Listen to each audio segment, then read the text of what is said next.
The guiding questions for this assignment are: how do different modalities and forms of media grapple with the topic of water and the environment?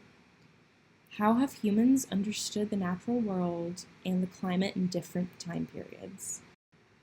Who participates and who is left out of conversations about the environment? Why?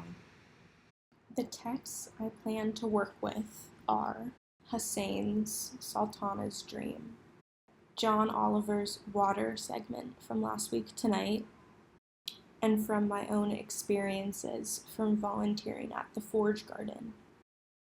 For this project, I have some key points that I want to focus on.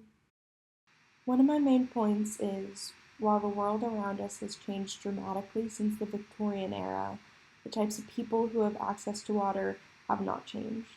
This is one of my main points in one of my thesis statements. Another one of my points is that how people view water is based entirely on what economic class they are from. And my last main point is, when talking about the environment, the lower class is always left out of the conversation.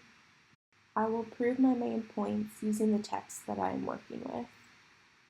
Water is essential to life, and one of the biggest points that stood out to me from John Oliver's Water segment from Last Week Tonight was the fact that 3.6 billion people, or 46% of people, live in areas that suffer water scarcity at least 1 month each year.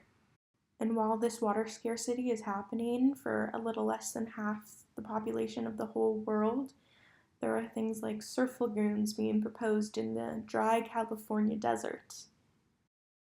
Further along in the John Oliver water segment, John Oliver talks about how 80% of the state of Arizona has no laws protecting how much water is taken from the ground.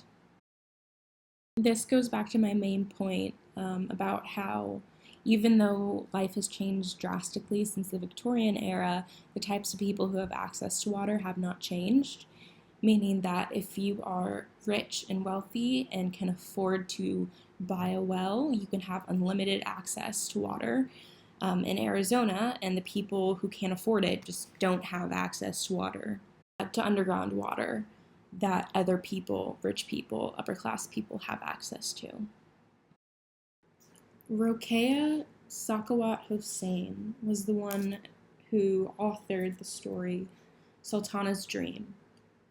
Something that I would like to note about her is the fact that she came from an upper class family and her father was the landlord of the village, meaning that she's going to have a skewed view of the image of water and what water means coming from an upper class family.